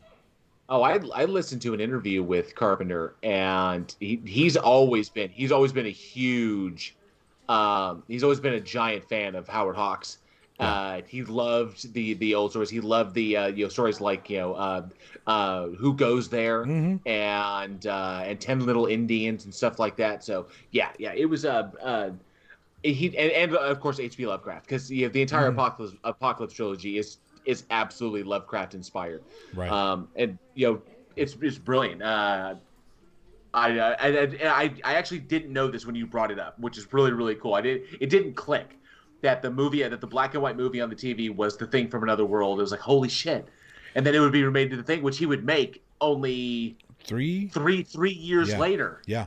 So and that, like I said, I just happened to be walking. I don't know, stalking something, and I happened to walk by the television as that part happened. I said, "Hey, that is fucking cool. They're watching The Thing." So yeah, that was brilliant. And there are elements. There are elements because The Fog came in between those two, because The Fog was 1980. Right. The beauty, the what I liked about the so there's that. I forget what it's called, but there's a device that says, you're showing something. Everything you show on screen is done with a purpose. It should be done with a purpose. Nothing should be shown that is meaningless. Agreed. Even stuff that you're showing that is meaningless. Thank you. Hang on to it over there. I don't want to get all more sprinkles over here. Thank you, sweetie. But even things that are feigned meaningless, or they serve a purpose as a misdirection. Yes. So Carpenter using The Thing, which is kind of a cool little twist there, because you never knew where Michael Myers was going to show up. That was so in that whole film, there's a lot of door opening, right? So if you remember the Thing from Another World, they're always opening doors, looking for this monster, and you never know when it's going to be behind that door. That same kind of thing happens through Halloween, like when what's her name goes to do her laundry. This is true. You see Michael Myers and then you think it's going to happen, and she opens the door, and then nothing. The door closes and locks her in, and you think she's going, and then it doesn't happen, and then she tries to get out, and it still doesn't happen, and then all of a sudden, bam! There it is. There's the kill. The infamous blood test scene in The Thing. Yeah, it was because there was the fake hand that the pump was running through in order to shoot the blood out of the petri dish. Right. So there's that scene when you got the fake hand like this, and actually I'm actually doing a pretty good copy of it right now. And then all of a sudden, he puts the needle in, and then nothing happens, and he's like, "Dang." Right. And then it goes away and sets it up, do the whole thing again like that, blah blah blah. It's like, and I know it's you, Gary. We'll test you last. Boom, and then it comes out. It was like, holy crap. Yeah, exactly. Yeah.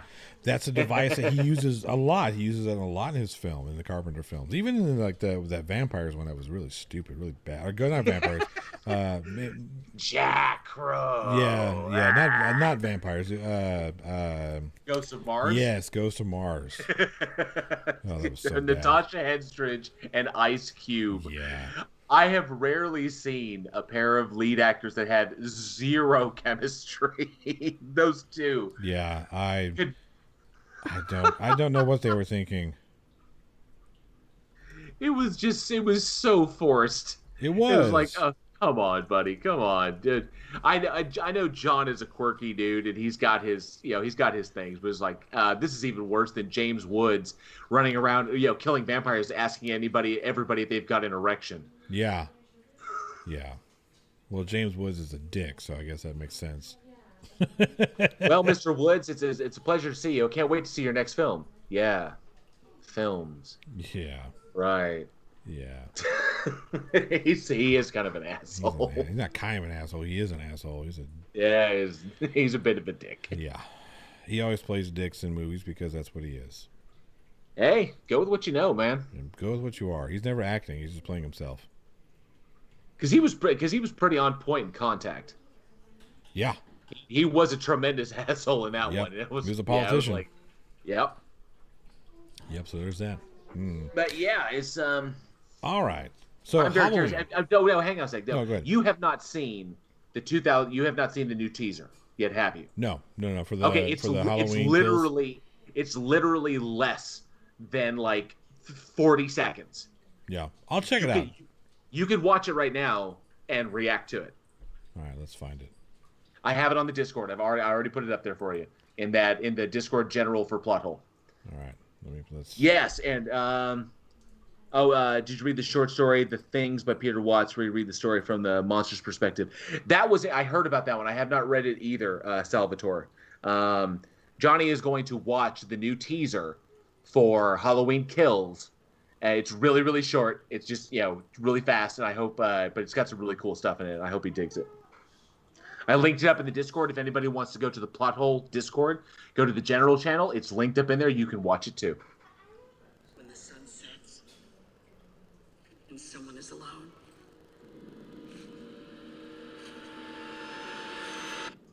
he kills.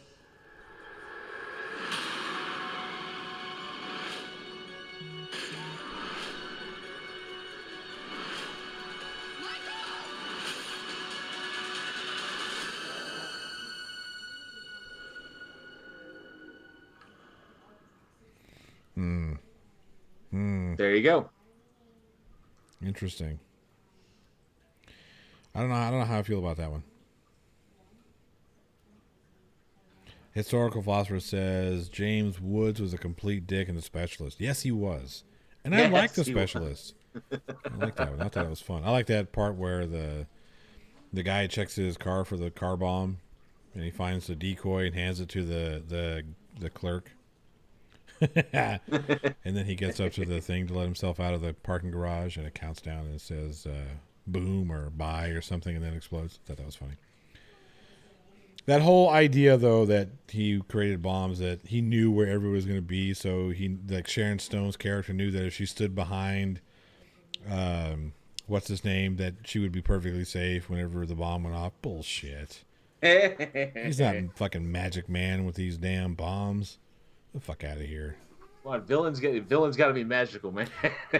No, it wasn't the villain. It was Sylvester Stallone's character. He was so good with bombs that he could make a bomb. Like, you and I could be staring at each other, and if the bomb is meant to blow me up and not you, you're safe. Like, you saw The Specialist, right? It's been years. So go back and rewatch that, and you'll see what I'm talking about. There's that part where Sharon Stone shows up to Eric Roberts, like that he's the abusive boyfriend, and anyway, it's bad. So what did you think of the teaser trailer? I call bullshit. That mask was still good.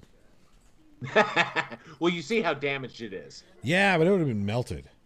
And well, I think it is. And I think it is to a his bit. Face. And I thought it was going to be adhered to his face, Yeah. like melted to him, which I thought would have been fitting. Yeah. Because that is his face.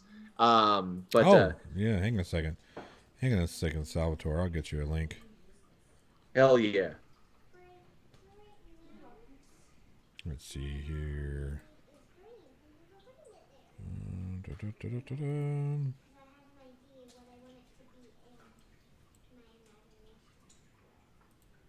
All right, while I'm doing this, I want you to give me your lasting thoughts of the Halloween film. Or the Halloween series, the whole franchise. The whole franchise. Yep. I'm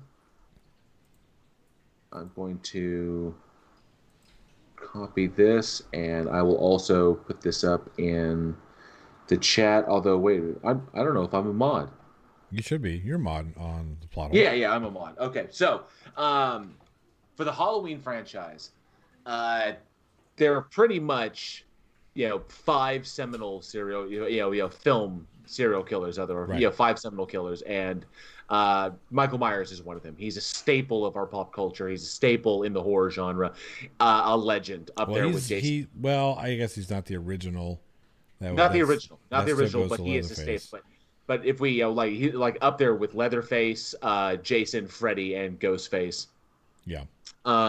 He's up there. So I think even though the movies might not be the greatest, as long as the people desire the story to be told, I think it's awesome. And I will take it, because horror can go either direction, and I think horror needs people to be willing to take more risks because that's how we get good horror. That's how we get more, openings in the genre. That's how we break new ground. And I like that it's still there. I'm a huge fan of the Halloween franchise, even the bad ones. Even even 4, 5, and 6 have some shining moments in them that say that was really, really solid. That was well thought out. And I have just the biggest crush on Danielle Harris. Yeah, I always will. Just me. Yeah, now because she's close to my age, so I'm she kind is of close like, to our age. She's a little younger than we are, but yep. So it's like, yeah. And she actually was. I mean, her performances were. Yeah. She was talented. She had talent as a young actress. Her and Catherine Isabel, both very close to my age. Catherine Isabel. Ginger Snaps. Fucking Catherine. Wow. She was the redhead Ginger Snaps. Catherine Isabel. She was actually in Freddy versus Jason. Why do I not know Ginger Snaps? I don't know. That's like one of the best werewolf films out there. The sequel and the third one, because it was a trilogy.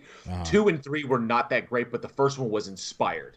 It was really, really good because it drew parallels between going through the change of becoming a werewolf and the women entering puberty and their bodies changing and dealing with that stuff, and just the societal effect of entering womanhood for lack of a better terminology. But going through puberty and your body's changing and becoming sexually aware and then sexually active, and then the idea of the werewolf, your body is changing, things are happening to you, you don't understand what's going on, and it drew some very Buffy-esque parallels. Like, high school is hell, and in Buffy it literally is. So I really, really dug Ginger Snaps. It was smartly written, well acted. Yeah. Really good. It's Elizabeth Perkins. Yep. Elizabeth Perkins. Yep. Yep. Elizabeth Perkins and Catherine Isabel were fantastic in that, and I loved Mimi Rogers as the clueless mom. It's like, what's going on with my daughters? I don't understand. Yeah, I didn't. Brilliant. Right. Oh, hey, I actually have to announce the wiener of Michael Myers, or Curse of the Michael Myers. Little guy. Let's pop that sucker so you can see all of them. See, he's got his. Oh wait, here we go. He's got his little knife there and his little cute little face. That would be historical philosopher. So historical philosopher, you got 2 questions correct. So if you're still in the chat, shoot me an email at theplothole1@gmail.com to claim your prize. Nice. Hey, can I show them something in the live chat? Sure. 1 second. I just gotta grab this box. Okay. He's grabbing his box. JL Warren is grabbing his box, ladies and gentlemen. Oh, we got somebody who wants to show us some artwork. What you got? So, instead of drawing, I painted something. Yeah. Okay. Hang on just So a second, JL. We got somebody presenting a painting. Can you see? Oh. This should show up here on the screen here in a minute. This is really good. Actually, It's still wet. it's still a little wet, so we don't want to. Let's see here. Let me see, make sure. Hang on a second. Hang on. Hold that there. Oh, you know what? Actually, hand me that remote. Right there. Yeah, that. See that remote that I'm. Oh, wow. Let's see here. Let's do that. Does that help? Does that help see this here a little better? Oh, that is cool. Yeah, this was done by the astronomer, actually. Believe it or not. I'm like, I dubbed that frame worthy. Yeah, I think so. I'm gonna frame that sucker Yes. up. We're gonna let it dry up and then frame that sucker up. I like that. That's it's a really, really good drawing there. I like the. Is this a moon? That's the moon there. Yeah, it looks like the face of the moon and all the clouds and the sky. and then there's, You've got a good wolf painting too. yeah. Yeah. Anyway. All Very right. Oh yeah, So- full screen. I should have done a full screen, Tina. You're right. I'm so silly. You know what? Let's do that. Let's do this really quick. We'll do it really quick, and then I want JL to show. He's going to present his. Where am I? Where to go? Nope. Where the hell? Oh, here we are. Here we go. Go ahead and put it up there. Let's see where we can get it. I got black paint on my finger. It's okay. See, no. There we are. Now we can see it a little better. Everybody in the chats. Boom. Assume that will go full screen in a second. Yep.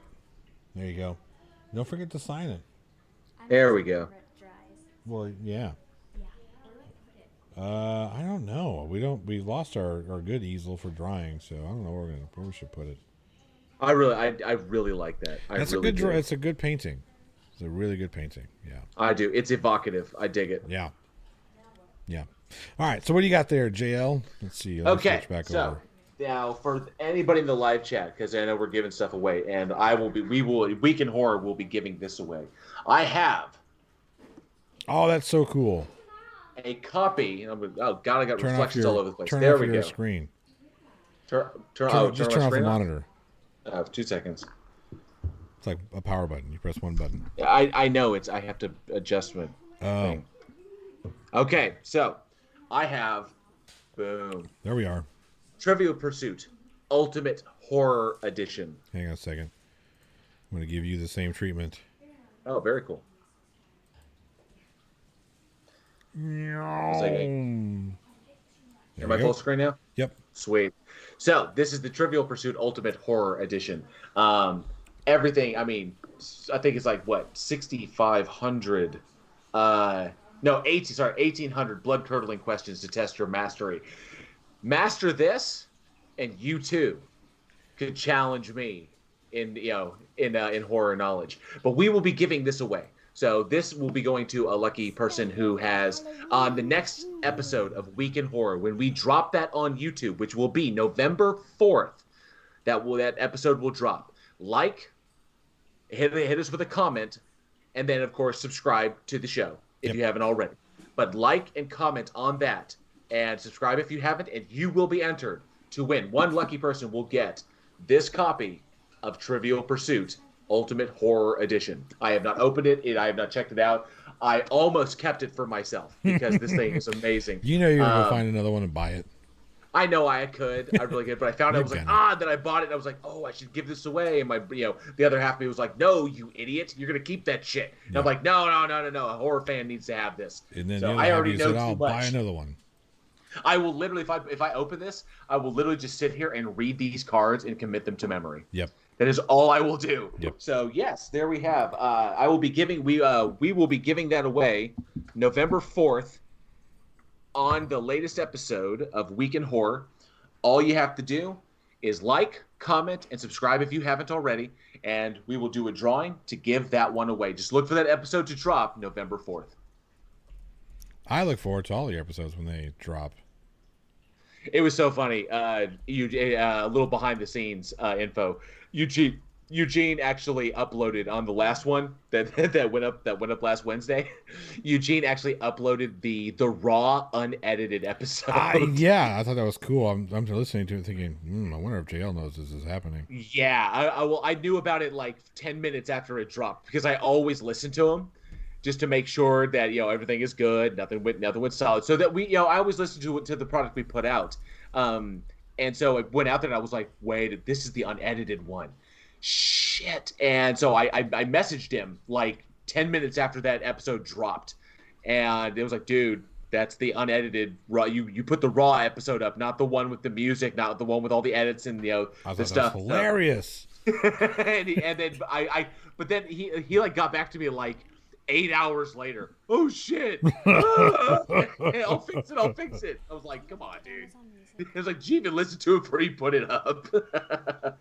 So that was funny. So people got a little behind the scenes. So that was it. That was an unedited raw episode. Yep, I thought that was cool though. I thought at first I was like, oh, that's brave. Maybe they're doing it on purpose.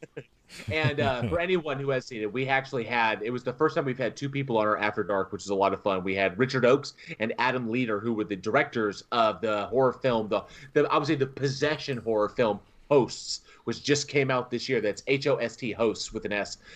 Definitely give that a look. That was a surprisingly good movie, like really good.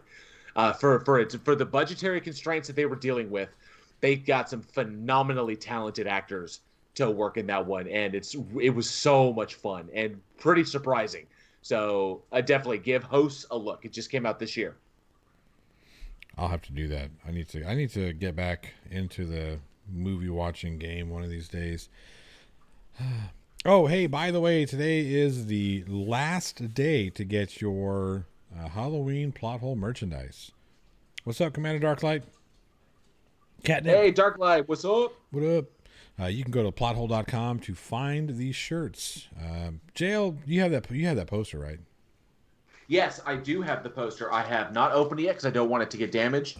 I've been so busy because you've been redoing your room and all that stuff. Yeah. Yeah, I was redoing this, and then of course it looks amazing. By the way, I like the new setup. Yeah, it looks awesome. Someone in the Conspiracy Cats live stream, someone said that my room looks like the place where they keep cursed objects. You know what? It kind of does. like these are the objects that I have to take my camera one time and just kind of go through and look at the things that are around, so people kind of know what it is that's back. There's so much stuff back there, and I hope that if people have a good enough camera, if they see me full screen, they'll be able to see all the cool stuff, like the bush hat I got from Irish Demon, that globe up there, which is just to piss off the flat earthers. That globe actually belonged to my grandfather. Really? And he passed it to my mother, and then my mother passed it to me. My granddad, he passed away when he was 63, and then he had it on his desk, and I think he got it from his dad. But that globe is an antique, is crazy old. I think that globe is like 60, probably almost 70 years old. Damn. Yeah. So I'm really, and it's in working condition. I love that thing, and I love it because it's got all the old stuff. Like it's still the USSR and all kinds. Oh, of that's stuff. Cool. Yeah. Yeah, all the old stuff that's on there. All my dragons that I've collected over the years from around the world. The horror autographs, the horror icons I've met: Robert Englund, Kane Hodder, Norman Reedus, stuff like that. HP is over there in the corner, or over there right there, looking over my shoulder. Todd McFarlane, Stan Lee, all kinds of cool stuff. So just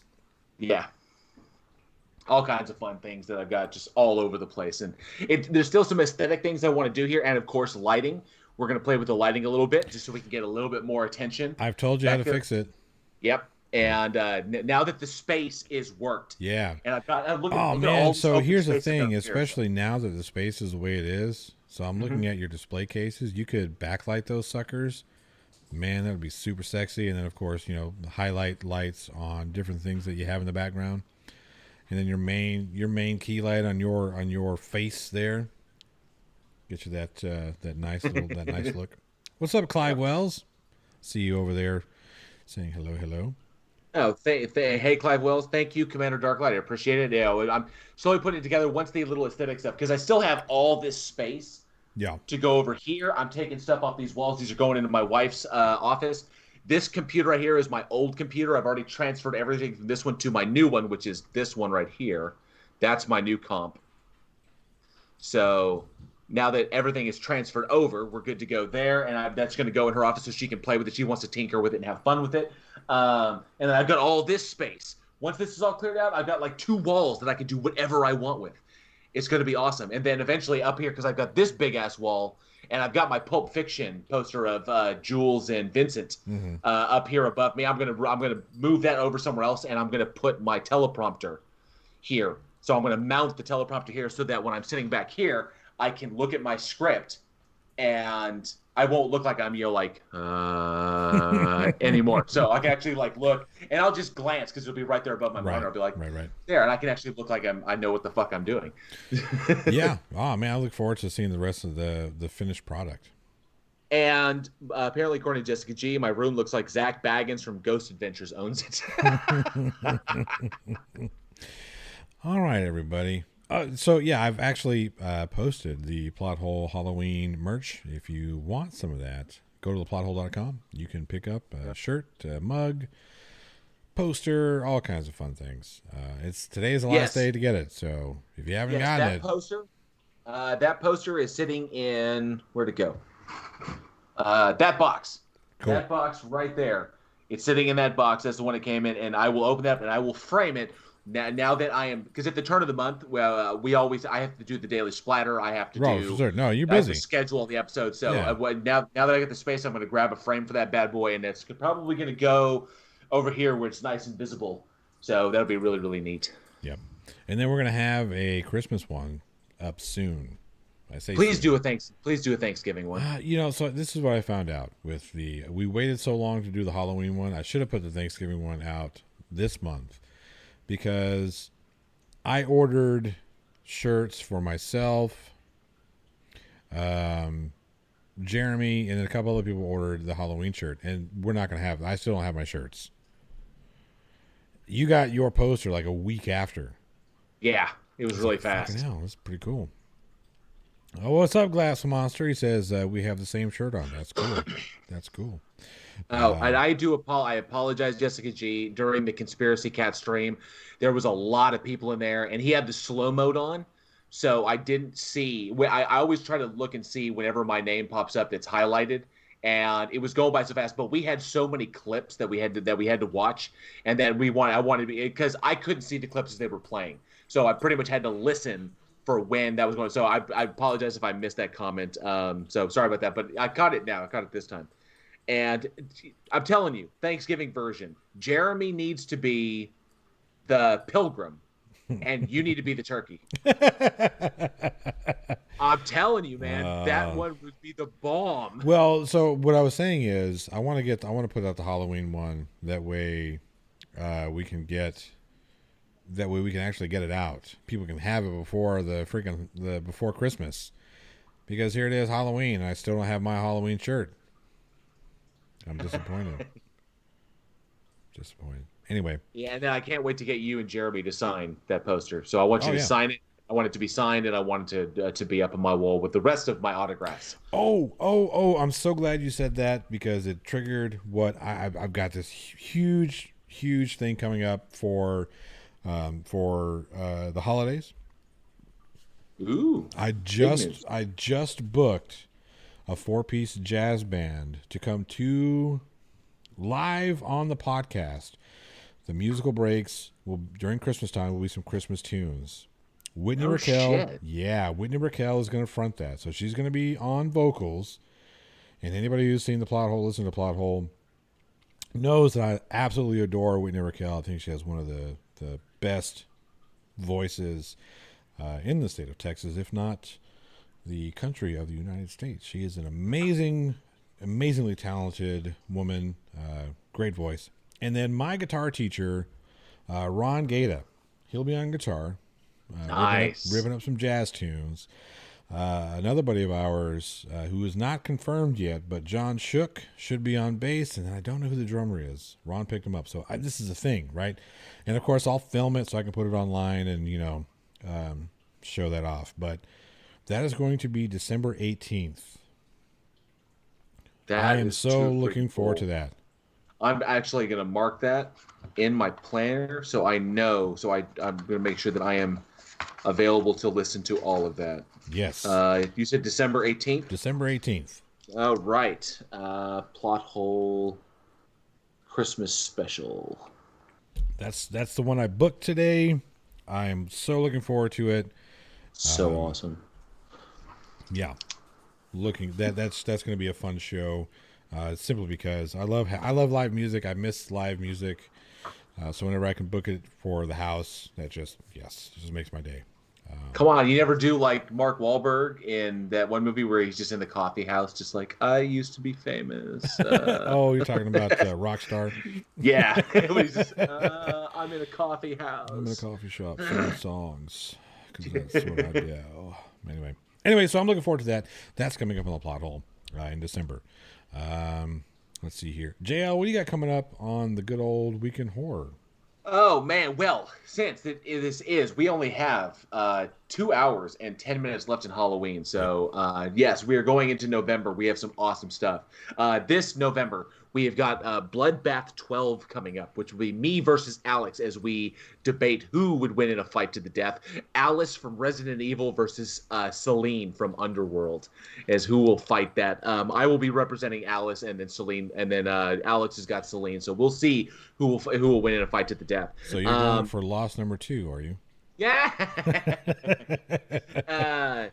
And that will be that episode will be dropped. So we got that Bloodbath coming up, and then of course our After Dark is really really awesome. We've got Neil Ward, who was the lead actor from the movie Hosts. Oh, that's because cool. we talked to the directors, they put us in touch with Neil. Neil wants to come on the show, so that'll be a fun one. So we'll be talking about that. And don't forget, Johnny O will be joining us for the next episode. The episode that drops on November 8th, Johnny will be on that, discussing movies with us and nerding out. It's going to be awesome. And then pretty much the usual. So yeah, Neil Ward on After Dark, Bloodbath 12, Alice versus Celine. And then of course, when is the next Master Debaters? The November Master Debaters. It's gonna, because we have a Friday the 13th. Yes. Yep. So we're doing it that. There we go. We're going to do it that Friday, and it's going to be on the podcast this time. So I'm going to force Jeremy to be involved. Sweet. Yeah. So that'll be fun. 8 p.m. and that is Friday the 13th. Friday the 13th. And of course, we're going to be talking about Friday the 13th because it works. That's going to be sweet. That's going to be a fun one.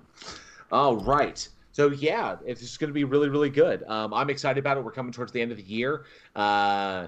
Weekend Horror is going strong. I hope that people out there really, really love what we're doing. And as always, and my co-host would kick me in the teeth or make me bite the curb if I did not plug it. If you'd like to support the show, like and share and subscribe if you can to our YouTube channel. But if you really, really love it, if you're a giant fan of horror films, you can support us via our Patreon. It's patreon.com/weekendhorror, and we have tiers as low as $1 a month. Or you can check out our Teespring. We do have merchandise. You can get the season 1 artwork on a T-shirt. You can get the season 2 artwork on a T-shirt. We do have a coffee mug. I believe Johnny's got one of those. I do. So we do have swag. We do have Weekend Horror swag you can get. Part of our Patreon, we do give away. We do have one tier that gives away free horror movies every single month. So you get like a free one from our stash every month. And there's just some of the cool stuff that we've done because we made some changes to the Patreon. But of course, as always, we know times are tough. As long as people are listening, we are happy as pigs and shit. Happy as Jason on Thursday the Thursday the 12th. You mean Saturday the 14th? No, happy as Jason, because on Saturday the 14th he's sad. That's true. But on Thursday the 12th, that's Christmas Eve for him. It's Christmas Eve. Christmas Eve. So we love you guys so much. We do have a lot coming up. It's going to be really, really cool. We've got patron only content, which will be available only to you guys who are our patrons. Y'all know who you are. We love you so much. Like, subscribe, share. Check it out. Maybe even if you're a filmmaker, if you've ever had thoughts about being a filmmaker, definitely check us out because we know the tricks of the trade. Because we have been filmmakers, so we are filmmakers. Yep. We still are. We work in the industry when we can. So really, really cool stuff. Yep. On that note, the plot hole. We've got the Beardsman coming up tomorrow. We're gonna be on. God damn it! Yeah, holy shit. We'll be on PhD Tony's channel tomorrow. You know what? I'm gonna do? What are you gonna do? Actually write this shit down. So, Beardsman is every Sunday. So, Beardsman, and tomorrow we're on Tony's, right? We're on PhD Tony tomorrow. So tomorrow, and then we're on Irish. No, then me. You. I'm after Tony. Yep. Okay, then JL, then Irish. Then Irish. Then the plot. Then Irish, and then you. Yep. So I have the order now. I'm not gonna fucking ask again. I'm not gonna have to ask. Yes, again. you will. No, I won't. And Johnny. Yep. Fantastic, Johnny O. So we got Tony, JL, Irish, and Johnny O. And then back to Tony on the 29th. Right. Very cool. So, okay. Yes. So we've got the Beardsman coming up tomorrow. And then I've also got a new show that I'm doing with Dick Dawson. I don't know what we're calling it, but it's going to be, I think it's on the iNetwork. But we're going to sit down as music professionals, people who have been in the industry for a long time, and discuss All kinds of tunes, different eras. I think this one we're starting off with a tribute to Eddie Van Halen, because he passed away. So I figured that was a great way to start the show, start that new show.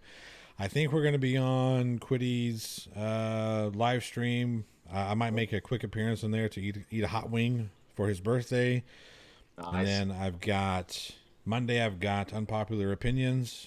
Wednesday will be some sort of hangout. I think I'm Wednesdays I'm going to do my random hangouts, my live streams.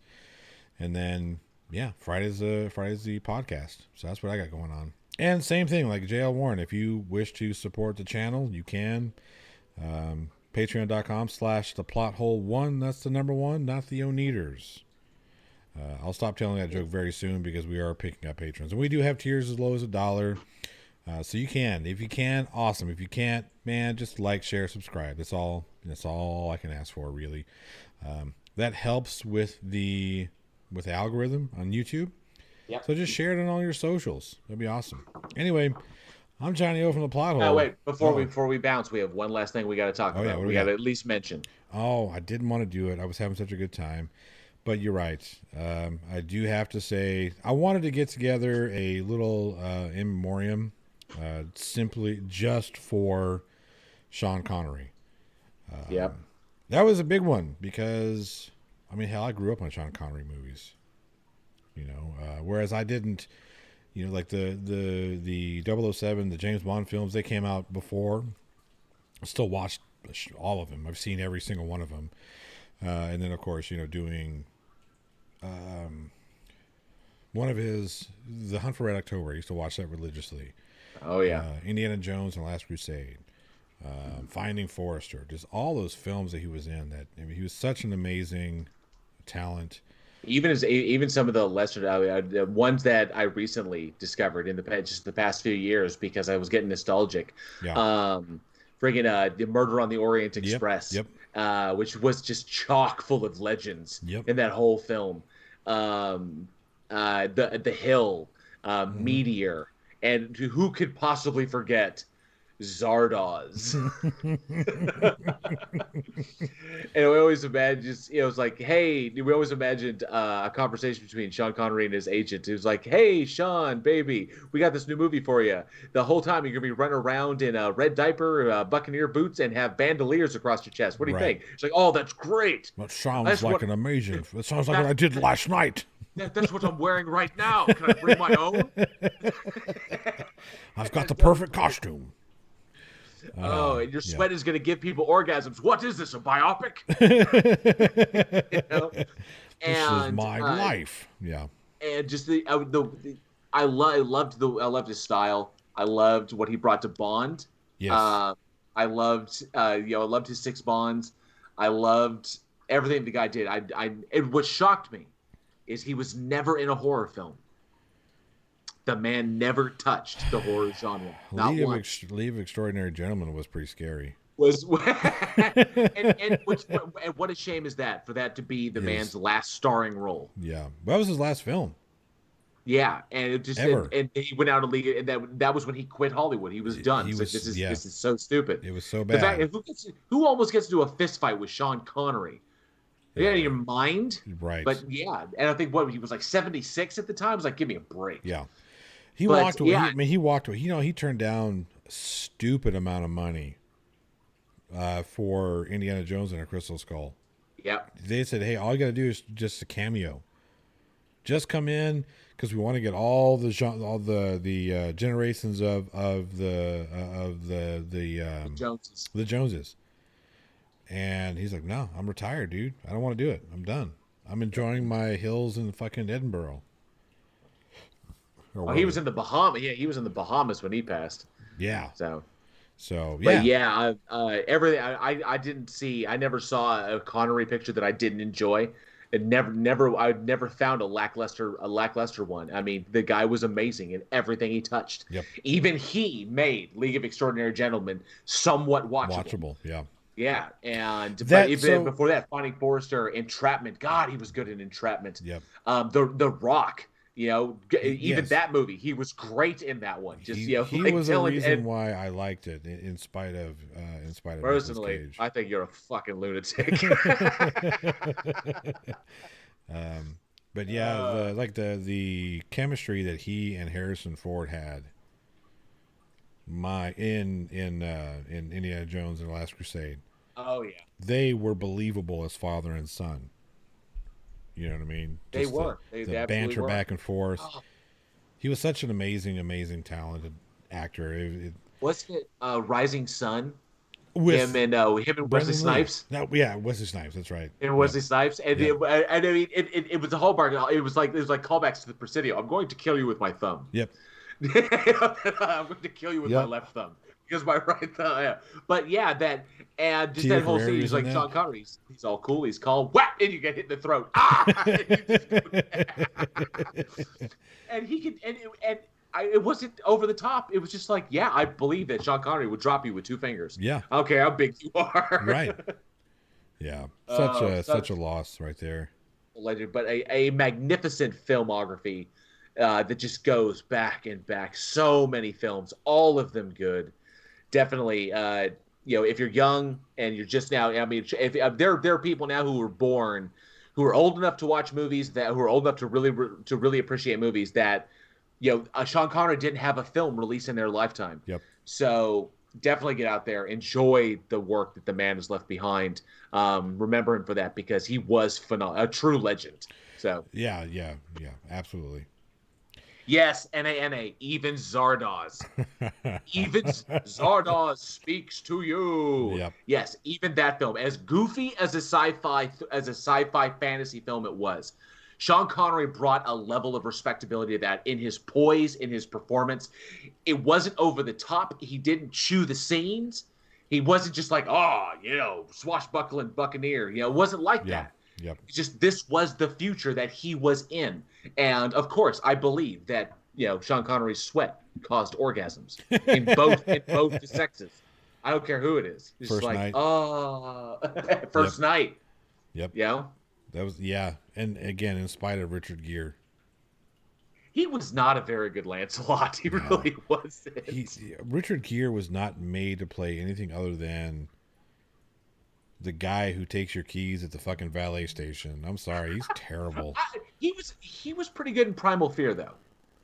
But he was working across from Edward Norton. But he was good in Primal Fear because he played such a good polar opposite to Edward Norton.